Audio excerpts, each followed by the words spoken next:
बिस्मिल्लाहिर्रहमानिर्रहीम। अस्सलाम वालेकुम। जमहूरनामा के साथ मैं हूं आपके मेज़बान उमर खान। नाज़रीन, पाकिस्तान पीपल्स पार्टी ने आखिरकार वफाकी काबीना में और हुकूमत में बाकायदा तौर पर शामिल होने का फ़ैसला कर लिया है।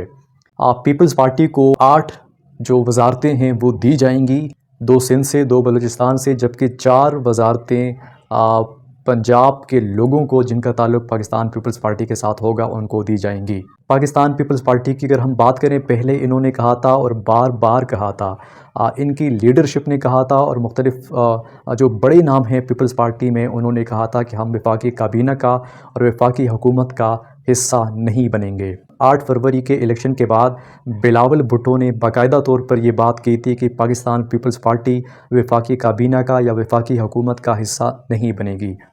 इनका तरीक़ा वारदात हमेशा से मुख्तलिफ रहा है। पाकिस्तान पीपल पार्टी का मकसद दोनों का एक है, इक़्तिदार में रहना है, हुकूमतों के मज़े लेने हैं और जो वज़ारतें हैं वो लेनी हैं और आवाम के ऊपर हमेशा मुसल्लत रहना है, उससे आवाम को फ़ायदा मिले या ना मिले। हालांकि आवाम का हमेशा से इनकी हुकूमतों में आवाम का ज़्यादातर नुकसान ही हुआ है, लेकिन ये ऊपर से दावा करते हैं कि हम अवामी लोग हैं, हम जमहूरी लोग हैं, हम अवामी उमंगों की, अवामी ख्वाहिशात की कदर करते हैं। लेकिन इनका तरीक़े वारदात मुख्तलिफ तो हो सकता है, लेकिन मकसद इनका भी वही है जो कि बाकी पार्टियों का पाकिस्तान में हमेशा से रहा है। इसके अलावा आज की एक और बड़ी अहम ख़बर है, हामिद मीर साहब ने एक दरख्वास्त दायर की थी इस्लामाबाद हाई कोर्ट में अरशद शरीफ कत्ल केस के हवाले से। उस पर आज इस्लामाबाद हाई कोर्ट के जो चीफ़ जस्टिस हैं आमिर फ़ारूक, उन्होंने ये हुक्म जारी किया है कि उन्होंने जो दरख्वास्त दायर की थी उसको नंबर लगा दिया जाए। इससे पहले रजिस्ट्रार ऑफिस ने ये दरख्वास्त के ऊपर एतराज़ात करके वापस कर दी थी और उन्होंने कहा था कि इसके ऊपर ऑलरेडी सुप्रीम कोर्ट में केस लगा हुआ है। लेकिन फिर उन्होंने कहा कि ये जो केस है ये मुख्तलिफ है, इसीलिए चीफ़ जस्टिस ने हुक्म दिया कि इसको नंबर लगाकर इसको समाअत के लिए मुकर्रर किया जाए। अब ये जो केस है अरशद शरीफ कत्ल केस, और इसमें हामिद मीर साहब की जो एंट्री है, हामिद मीर ने कहा था कि मुझे अगर अदालत बुलाएगी तो मेरे पास बहुत सारे ऐसे सबूत हैं जो अरशद शरीफ कत्ल के हवाले से हैं। देखना ये है, अब ये जब केस लगेगा और आने वाले दिनों में ये सामने आ जाएगा कि हामिद मीर साहब इस केस में अदालत को कितना मुतमईन कर पाते हैं और क्या ऐसे नए इंकशाफात कर पाते हैं। इसके अलावा पाकिस्तान तहरीक इंसाफ के हवाले से एक बड़ी ख़बर है। 10 मई को पाकिस्तान तहरीक इंसाफ फैसलाबाद में एक जलसा करने जा रही है। अब ये जलसा पाकिस्तान तहरीक इंसाफ के लिए 2 हवालों से उसके लिए काफ़ी अहमियत का हामिल है।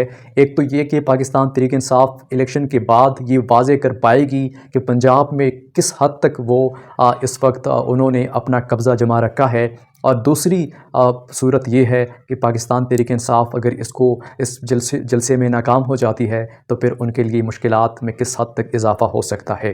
बुनियादी तौर पर पाकिस्तान तहरीक इंसाफ पूरी कोशिश कर रही है कि ये जलसा कामयाब हो, क्योंकि ये पंजाब की सियासत किस तरफ जानी है ये तय करेगा, और उम्मीद यही की जा रही है कि एक बड़ा जलसा होगा। लेकिन फिर भी पाकिस्तान तहरीक इंसाफ की तैयारियां और उनकी जो स्ट्रेटजी होगी इस जलसे के हवाले से, वो वक्त पर ही इसका पता चलेगा और देखा जाएगा कि ये हालात किस तरफ पाकिस्तान तहरीक इंसाफ के हक़ में जाते हैं या उनके ख़िलाफ़ जाते हैं। इसके अलावा आज के हवाले से एक बहुत बड़ी ख़बर है।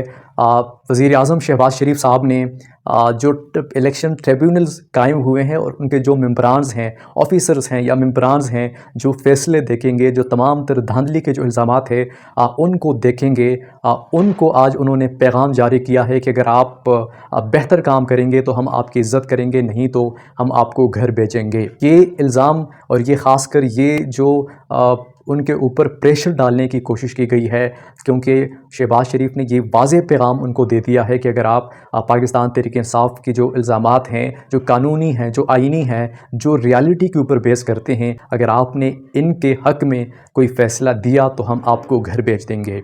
ये एक ऐसा पैगाम था उनके लिए जो कि किसी भी मुल्क के वज़ीर आज़म के लिए इस तरह की बातें करना और फिर ऐसे वक्त में उनको इस तरह टारगेट करना बिल्कुल भी वज़ारत उज़्मा की जो कुर्सी है उसको ज़ेब नहीं देती। लेकिन पाकिस्तान मुस्लिम लीग नून का और जो बाकी पार्टीज़ हैं, इनका हमेशा से यही वतीरा रहा है कि ये जो सरकारी लोग होते हैं उनको टारगेट करते हैं और उनसे अपनी मर्ज़ी के फ़ैसले दिलवाते हैं, और यही चीज़ हमेशा से जमहूरियत को कमज़ोर करती आई है। آج تک کے لیے اتنا ہی۔ عمیر خان کو اجازت دیجیے، اللہ نگہبان۔